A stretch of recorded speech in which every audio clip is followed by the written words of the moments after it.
नमस्कार. 8व्या शतकातील बंगालमधील प्रसिद्ध राजघराणे कोणते होते? आणि याचं बरोबर उत्तर असणार आहे पाल राजघराणे. मित्र हो, TET 2026 ही परीक्षा 21 जून रोजी होणार आहे आणि इतिहास पेपर 2 या विषयामध्ये आपल्याला यावर आधारित प्रश्न येऊ शकतात. शिवपूर्वकालीन भारत या टॉपिकवर आज आपण प्रश्न पाहणार आहोत. चला तर दुसरा प्रश्न आहे, मध्य भारतात गुर्जर प्रतिहार सत्तेने कोटपर्यंत विस्तार केला होता? आणि याचं बरोबर उत्तर असणार आहे आंध्र, कलिंग, विदर्भ, पश्चिम, काठेवाड, कन्नौज आणि गुजरात. बघा, मध्य भारतामध्ये गुर्जर आणि प्रतिहार सत्तेने आंध्र, कलिंग, विदर्भ, पश्चिम काठेवाड, कन्नौज आणि गुजरात यापर्यंत किंवा इथपर्यंत विस्तार केलेला होता. पुढचा प्रश्न आहे, तराईच्या पहिल्या युद्धात कोणाचा पराभव केला? आणि याचं बरोबर उत्तर असणार आहे पृथ्वीराज चव्हाण यांनी मोहम्मद घोरीचा पराभव केला. तराई येथे जे पहिलं युद्ध झालं होतं यामध्ये पृथ्वीराज चव्हाण यांनी मोहम्मद घोरी यांचा पराभव केला होता. पुढचा प्रश्न आहे, तराईच्या दुसऱ्या युद्धात काय घडले? आणि याचं बरोबर उत्तर असणार आहे मोहम्मद घोरीने पृथ्वीराज चव्हाण यांचा पराभव केला. बघा, तराईचं पहिल्या युद्धामध्ये पृथ्वीराज चव्हाण यांनी मोहम्मद घोरीचा पराभव केला होता, तर दुसऱ्या युद्धामध्ये मोहम्मद घोरीने पृथ्वीराज चव्हाण यांचा पराभव केला आहे. हे दोन्ही युद्ध लक्षात ठेवायचे आहेत. पुढचा प्रश्न आहे, तामिळनाडूतील चोळ घराण्यातील महत्त्वाचे राजे कोणते? आणि याचं बरोबर उत्तर असणार आहे राजराज पहिला आणि राजेंद्र पहिला. बघा, तामिळनाडू येथे चोळ घराण्याचं राजे होते आणि त्यांची नावं आहेत राजराज पहिला आणि राजेंद्र पहिला. ही महत्त्वाचे राजे आहेत. पुढचा प्रश्न आहे, चोळांनी कोणत्या बेटावर आपल्या आरमाराच्या जोरावर विजय मिळवला? आणि याचं बरोबर उत्तर असणार आहे मालदीव बेटे आणि श्रीलंका. बघा, चोळांनी मालदीव बेटे आणि श्रीलंका या आरमाराच्या जोरावर इथं विजय मिळवलेला होता. पुढचा प्रश्न आहे, कर्नाटकातील संपूर्ण प्रदेश कोणत्या होयसळ राजाने जिंकला होता? आणि याचं बरोबर उत्तर असणार आहे विष्णुवर्धन. कर्नाटकातील जो संपूर्ण प्रदेश आहे तो विष्णुवर्धन या होयसळ राजाने जिंकलेला होता. पुढचा प्रश्न आहे, महाराष्ट्रातील राष्ट्रकूट घराण्यातील कोणाच्या काळात सत्ता कन्नौज पासून रामेश्वरपर्यंत पसरली? आणि याचं बरोबर उत्तर असणार आहे गोविंद तिसरा. महाराष्ट्रात राष्ट्रकूट घराणे राज्य करत होते आणि यामध्ये गोविंद तिसरा नावाचा जो राजा होता यावेळी किंवा या राजाच्या सत्तेच्या काळात कन्नौज पासून रामेश्वरपर्यंत यांची सत्ता पसरलेली होती. पुढचा प्रश्न आहे, पश्चिम महाराष्ट्रात शिलाहारांची किती घराणी उदयास आली? आणि याचं बरोबर उत्तर असणार आहे 3 घराणे. बघा, पश्चिम महाराष्ट्रामध्ये शिलाहार राजांचं किंवा राजघराणं उदयास आलं होतं आणि त्यामध्ये 3 घराणी होती. यामध्ये उत्तर कोकण, दक्षिण कोकण आणि कोल्हापूर, म्हणजेच कोल्हापुरामध्ये सांगली, सातारा, बेळगाव, कोल्हापूर असा सगळा भाग होता. म्हणजे उत्तर कोकण, दक्षिण कोकण आणि कोल्हापूर, सातारा, सांगली, बेळगाव इत्यादी भाग अशी 3 घराणी उदयास आली होती शिलाहारांची. पुढचा प्रश्न आहे, पूर्वकालीन महाराष्ट्रातील शेवटची वैभवशाली राजवट कोणती मानली जाते? आणि यामध्ये बरोबर उत्तर असणार आहे यादवांची राजवट. शिवपूर्वकालीन महाराष्ट्रातील शेवटची वैभवशाली राजवट ही यादवांची राजवट मानली जाते. पुढचा प्रश्न आहे, यादव राजा भिल्लम पाचवा याची राजधानी कोठे होती? आणि याचं बरोबर उत्तर असणार आहे औरंगाबाद जवळील देवगिरी येथे. यादव राजा भिल्लम पाचवा याची राजधानी औरंगाबाद जवळील देवगिरी येथे होती. पुढचा प्रश्न आहे, मराठी भाषा आणि साहित्याचा सुवर्णकाळ कोणाच्या काळाला मानले जाते? आणि याचं बरोबर उत्तर असणार आहे यादवांच्या काळाला. मराठी भाषा आणि साहित्याचा सुवर्णकाळ हा यादवांच्या काळाला मानला जातो. पुढचा प्रश्न आहे, सिंध प्रांतावर स्वारी करणारा पहिला अरबी सेनानी कोण होता? आणि याचं बरोबर उत्तर असणार आहे मोहम्मद बिन कासिम. हे 8व्या शतकात झालेलं होतं. सिंध प्रांतावर मोहम्मद बिन कासिम हा पहिला अरबी सेनानी होता ज्याने स्वारी केली होती? पुढचा प्रश्न आहे, मोहम्मद बिन कासिमने सिंधमधील कोणत्या राजाचा पराभव केला? आणि याचं बरोबर उत्तर असणार आहे राजा दाहिर. बघा, राजा दाहिर याचा पराभव मोहम्मद बिन कासिम या अरबी सेनानीने केलेला होता. पुढचा प्रश्न आहे, गझनीचा सुलतान मुहम्मद याने भारतावर केलेल्या स्वाऱ्यांमध्ये कोणती मंदिरे लुटली? आता गझनीचा जो सुलतान होता महमूद यानं मथुरा, वृंदावन, कन्नौज आणि सोमनाथ येथील मंदिरं लुटली होती. पुढचा प्रश्न आहे, नालंदा विद्यापीठातील समृद्ध ग्रंथालय कोणी जाळून टाकले? आता नालंदा विद्यापीठात जे समृद्ध ग्रंथालय होते हे बख्तियार खलजी या व्यक्तीनं जाळून टाकले आहेत, किंवा या म्हणजे व्यक्तीनं जाळून टाकले आहेत. नालंदा विद्यापीठातील समृद्ध ग्रंथालय बख्तियार खिलजी यांनी जाळून टाकले. पुढचा प्रश्न आहे, मोहम्मद घोरीने भारतात जिंकलेल्या प्रदेशाचा कारभार पाहण्यासाठी कोणाची नेमणूक केली? आणि याचं योग्य उत्तर असणार आहे कुतुबुद्दीन ऐबक. कुतुबुद्दीन ऐबक याची नेमणूक जी आहे ती मोहम्मद घोरीने केली होती आणि भारतामध्ये जो जिंकलेला प्रदेश आहे त्याचा कारभार पाहण्याचं काम त्याच्याकडं होतं. पुढचा प्रश्न आहे, दिल्लीचा पहिला सुलतान कोण होता? आणि याचं बरोबर उत्तर असणार आहे कुतुबुद्दीन ऐबक. बघा, दिल्लीमध्ये पहिला जो सुलतान झालेला आहे तो कुतुबुद्दीन ऐबक झालेला आहे आणि हा मूळचा गुलाम होता. बघा, मोहम्मद घोरीने जो भारतामध्ये प्रदेश जिंकला त्याचा कारभार पाहण्यासाठी म्हणून कुतुबुद्दीन ऐबकची नेमणूक केली होती आणि तो दिल्लीचा पहिला सुलतान बनलेला आहे. पुढचा प्रश्न आहे, सुलतानशाहीचा शेवटचा सुलतान कोण होता? आणि बरोबर उत्तर असणार आहे इब्राहिम लोधी. सुलतानशाहीचा शेवटचा सुलतान हा इब्राहिम लोधी होता. पुढचा प्रश्न आहे, इब्राहिम लोधीचा पराभव कोणी केला? आणि याचं योग्य उत्तर असणार आहे बाबरने. बघा, इब्राहिम लोधीचा पराभव बाबरने केलेला होता.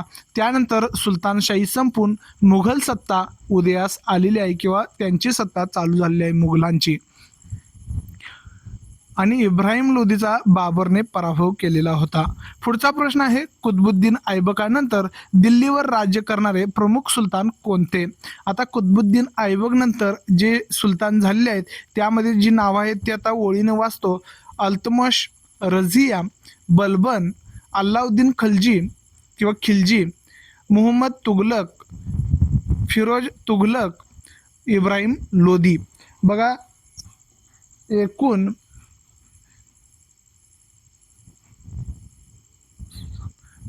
7 नाव आहेत. त्यामध्ये अल्तमश आहे, रझिया, बलबन, अल्लाउद्दीन खलजी, मुहम्मद तुगलक, फिरोज तुगलक, इब्राहिम लोधी हे कुतुबुद्दीन ऐबकानंतर दिल्लीवर राज करणारे प्रमुख सुलतान होते. हे सुलतान घराण्यातील जे सुलतान होऊन गेले त्यांची ही नावं आहेत. पुढचा प्रश्न आहे, विजयनगरच्या राज्याची स्थापना कधी आणि कोणी केली? विजयनगरच्या राज्याची स्थापना ही 1336 मध्ये करण्यात आली होती आणि हरिहर आणि बुक्क या 2 भावांनी केलेली आहे. विजयनगरची जी राज्य आहे त्याची स्थापना हरिहर आणि बुक्क या 2 भावांनी केली आणि 1336 मध्ये केलेली आहे. पुढचा प्रश्न आहे, विजयनगरच्या साम्राज्याची राजधानी कोणती होती? आणि याचं बरोबर उत्तर असणार आहे हम्पी.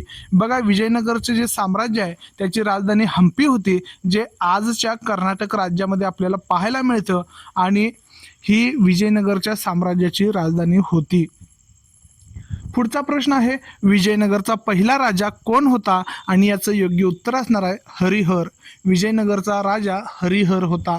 पुढचा प्रश्न पहा, कृष्णदेवराय विजयनगरच्या गादीवर कधी आले? आणि याचं योग्य उत्तर असणार आहे 1509 मध्ये. इसवी सन 1509 मध्ये कृष्णदेवराय हे विजयनगरच्या गादीवर आलेले आहेत, ते राजे बनलेले आहेत. पुढचा प्रश्न आहे, कृष्णदेवराय यांनी कोणता राजनीतीविषयक ग्रंथ लिहिला? आता बघा, कृष्णदेवराय यांनी राजनीतीविषयक ग्रंथ लिहिला होता, तो तेलुगू भाषेमध्ये होता आणि त्याचं नाव आहे अमुक्त माल्यदा. अमुक्त माल्यदा असं त्याचं नाव आहे आणि हे तेलुगू भाषेमधलं ग्रंथ होतं. राजनीतीविषयक कृष्णदेवराय यांनी लिहिलेलं आहे, जे हरिहर नंतर म्हणजे तिथले राजे होते, विजयनगरचे राजे होते. कृष्णदेवराय यांच्या काळात कोणत्या प्रसिद्ध मंदिराचे बांधकाम झाले? आणि याचं बरोबर उत्तर असणार आहे हजार राम मंदिर आणि विठ्ठल मंदिर. बघा, राजा कृष्णदेवराय यांच्या काळामध्ये जे विठ्ठल मंदिर आहे आणि जे हजार राम मंदिर आहे त्याचं बांधकाम झालेलं आहे आणि हे दोन्ही मंदिर प्रसिद्ध आहेत. विजयनगरचे राज्य कोणत्या लढाईनंतर संपुष्टात आले? आणि याचं बरोबर उत्तर असणार आहे 1565 मध्ये झालेल्या तालिकोट येथील लढाईनंतर. बघा, विजयनगरचे जे राज्य आहे ते संपुष्टात आलेलं आहे 1565 मध्ये आणि तालिकोट येथे जे लढाई झाली त्यानंतर हे राज्य संपुष्टात आलेलं आहे.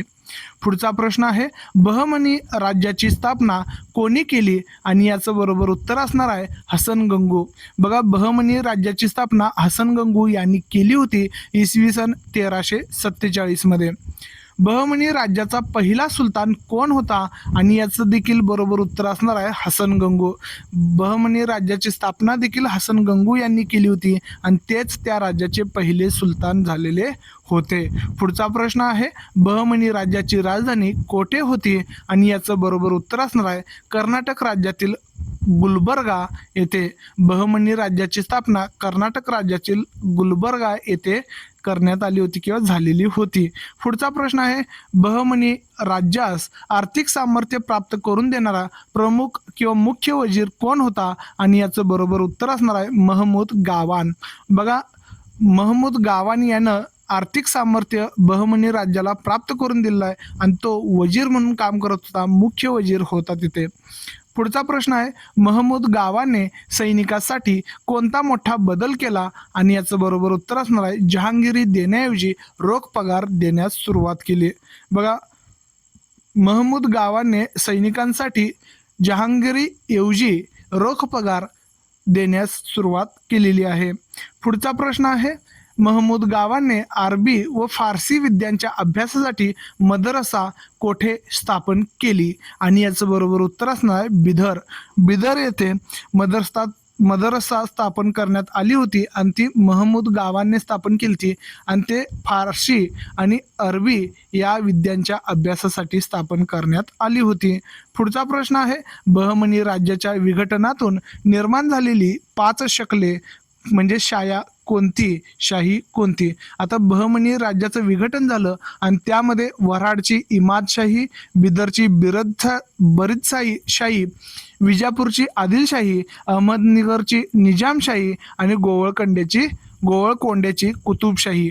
बघा, बहमनी या राज्याचं विघटन झालं आणि त्यामधून 5 शकले बाजूला झाले, 5 शाह्या बाजूला झाल्या आणि त्यामध्ये वऱ्हाडची इमादशाही ही पहिली शाही होती किंवा शकलं होती आणि बिदरची बरीदशाही, विजापूरची आदिलशाही, अहमदनगरची निजामशाही आणि गोवळकोंड्याची कुतुबशाही ही नावं लक्षात ठेवायची आहेत. 5 शकलं आहेत. पुढे जाऊन हेच आपल्या छत्रपती शिवाजी महाराजांचे विरोधक बनले आहेत किंवा शत्रू बनलेले होते. पुढचा प्रश्न आहे मुघल सत्तेचा संस्थापक कोण होता? आणि याचं बरोबर उत्तर असणार आहे बाबर. बघा, मुघल सत्तेचा संस्थापक बाबर होता. हा मध्य आशियातील फरगना या राज्याचा राजा होता. म्हणजे मुघल सत्ता जी दिल्लीमध्ये स्थापन करण्यात आली, कुठल्या सुलतान विरोधात त्यानं युद्ध खेळलं हे तुम्ही कमेंट सेक्शनमध्ये सांगायचं आहे आणि त्या युद्धामध्ये त्याचा पराभव झाल्यानंतर बाबर याने मुघल सत्तेची स्थापना केली. दिल्लीमध्ये मुघलांची सत्ता आली आणि त्यापूर्वी तो मध्य आशियातील फरघाना राज्याचा राजा होता. पुढचा प्रश्न आहे पानिपतची पहिली लढाई कधी आणि कोणामध्ये झाली? आणि याचं बरोबर उत्तर असणार आहे 21 एप्रिल 1526 रोजी बाबर आणि इब्राहिम लोदी यांच्यामध्ये झाली. बघा, पानिपत येथे पहिली लढाई झाली होती आणि ती 21 एप्रिल 1526 मध्ये झालेली आहे बाबर आणि इब्राहिम लोदी यांच्यामध्ये. पुढचा प्रश्न आहे बाबरने पानिपतच्या पहिल्या लढाईत कशाचा प्रभावी उपयोग केला? आणि याचं बरोबर उत्तर असणार आहे तोफखान्याचा त्यानं पहिल्या लढाईमध्ये उपयोग केलेला होता आणि हे उपयोग जे आहे किंवा तोफखान्याचा जो उपयोग आहे तो खूप प्रभावी ठरलेला आहे. पुढचा प्रश्न आहे खानुआची लढाई कोणामध्ये झाली? आणि याचं बरोबर उत्तर असणार आहे बाबर आणि राणा संघ यांच्यामध्ये खानोआची लढाई झाली आहे. पुढचा प्रश्न आहे दिल्लीच्या गादीवर सूर घराण्याची स्थापना कोणी केली आणि याचं बरोबर उत्तर असणार आहे शेरशाह सुरी याने. बघा दिल्लीच्या गादीवर सूर घराण्याची सत्ता आलेली आहे आणि त्याची स्थापना जी आहे ती शेरशाह सुरी यांनी केलेली आहे आणि तो हुमायून याचा त्याने पराभव केला आणि त्यानंतर सूर किंवा सुरी घराण्याचे सत्ता स्थापन झालेली आहे दिल्लीमध्ये. पानिपतची दुसरी लढाई कधी आणि कोणामध्ये झाली? पानिपतची दुसरी लढाई 1556 मध्ये अकबर आणि हेमू यांच्यामध्ये झाली. पानिपतच्या 3 लढाया टोटल आहेत, ह्या लक्षात ठेवायच्या आहेत. पुढच्या प्रश्नाकडे वळूयात आपण. मुघल सम्राटांचा योग्य कालक्रम कोणता आणि याचं बरोबर उत्तर असणार आहे बाबर, हुमायून, अकबर, जहांगीर, शहाजहान, औरंगजेब. बघा मुघल सम्राटांचा जो योग्य कालक्रम आहे तो बाबर, हुमायून, अकबर, जहांगीर, शहाजहान आणि औरंगजेब हे लक्षात ठेवायचं आहे. पुढचा प्रश्न आहे अकबराला कोणी प्रखर विरोध केला आणि याचं बरोबर उत्तर असणार आहे महाराणा प्रताप, चांद बीबी आणि राणी दुर्गावती. बघा अकबर जो होता दिल्लीमध्ये त्याला प्रखर विरोध महाराणा प्रताप यांनी केलेला आहे, चांद बीबी यांनी केलेला आहे आणि राणी दुर्गावती यांनी केलेलं आहे. पुढचा प्रश्न आहे उदयसिंगाच्या मृत्यूनंतर मेवाडच्या गादीवर कोण आले आणि याचं योग्य उत्तर असणार आहे महाराणा प्रताप. महाराणा प्रताप हे उदयसिंग यांच्या मृत्यूनंतर मेवाडच्या गादीवर आलेले आहेत. महाराणा प्रताप यांनी कोणाविरुद्ध अखेरपर्यंत संघर्ष केला आणि याचं बरोबर उत्तर असणार आहे सम्राट अकबर. सम्राट अकबर यांच्या विरोधात त्यानं अखेरपर्यंत संघर्ष केलेला आहे. अहमदनगरच्या निजामशाहीच्या राजधानीवर मुघलांनी कधी हल्ला केला आणि याचं बरोबर उत्तर आहे 1595 मध्ये. अहमदनगर येथे निजामशाही होती आणि यांची जी राजधानी होती त्याच्यावर मुघलांनी 1595 मध्ये हल्ला केला होता.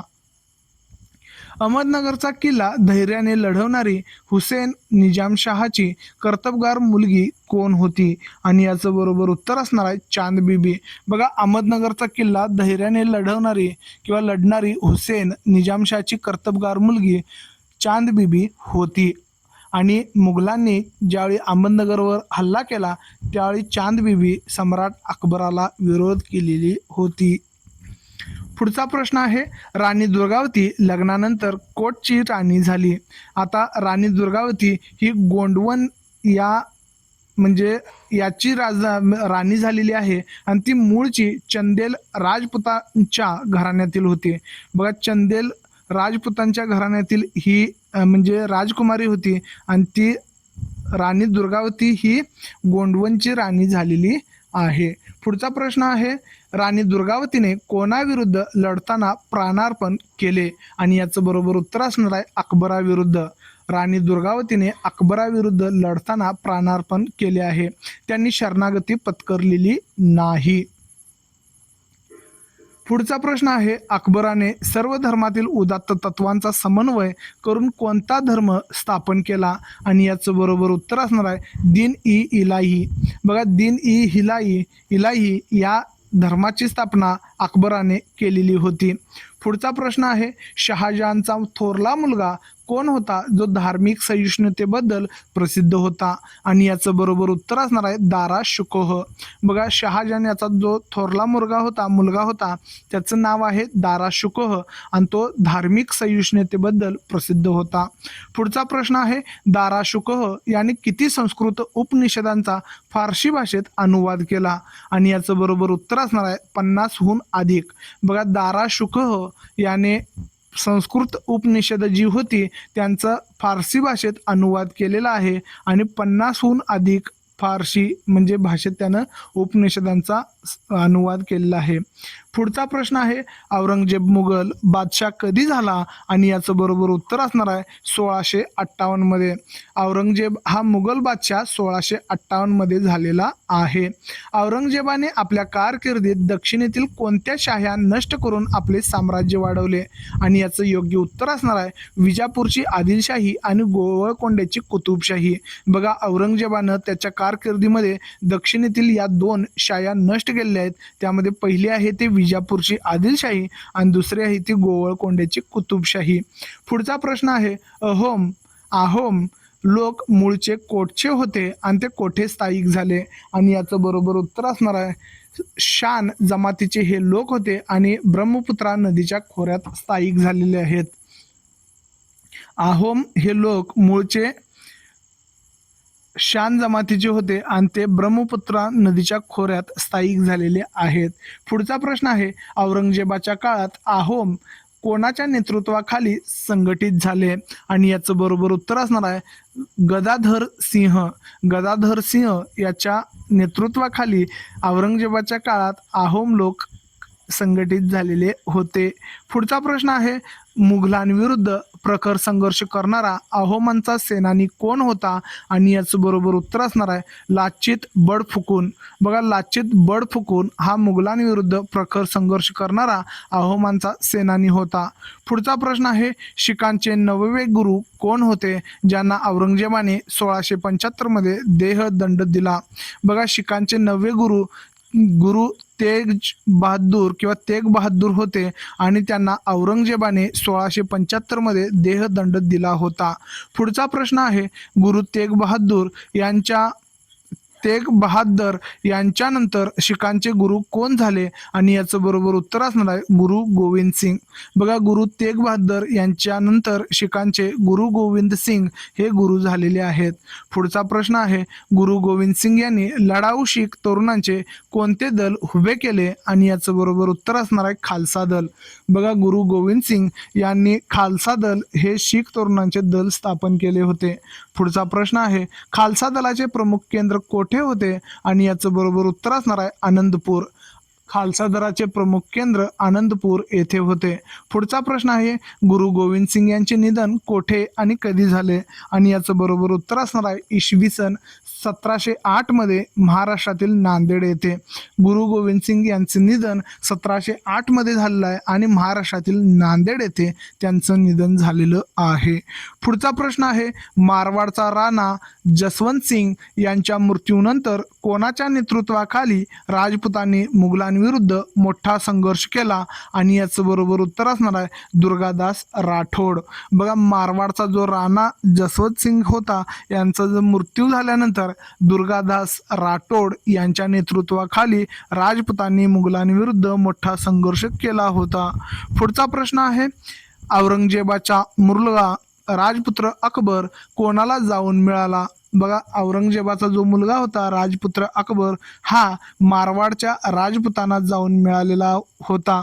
त्यानं स्वतःच्या वडिलांविरुद्ध बंड केलेलं होतं. पुढचा प्रश्न आहे महाराष्ट्रात औरंगजेबाशी प्रखर संघर्ष कोणी केला आणि याचं बरोबर उत्तर असणार आहे छत्रपती शिवाजी महाराज आणि त्यांच्या मृत्यूनंतर मराठ्यांनी आपल्या स्वातंत्र्यासाठी औरंगजेबाशी तीव्र संघर्ष केलेला आहे.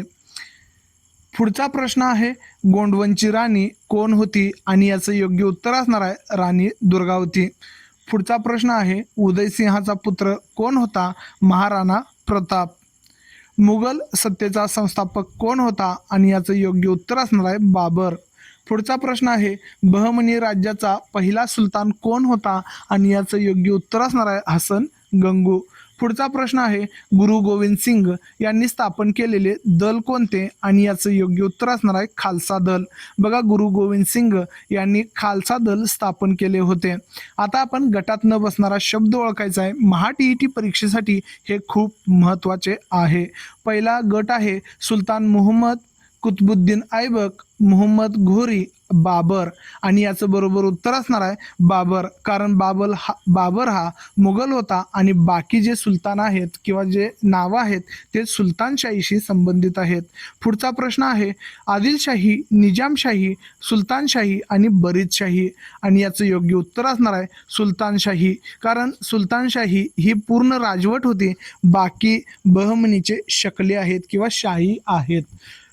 पुढचा प्रश्न आहे अकबर, हुमायून, शेरशाह, औरंगजेब. आणि याचं बरोबर उत्तर असणार आहे शेरशाह, कारण शेरशाह हा सूर घराण्यातील होता आणि बाकी मुघल घराण्यातील होते.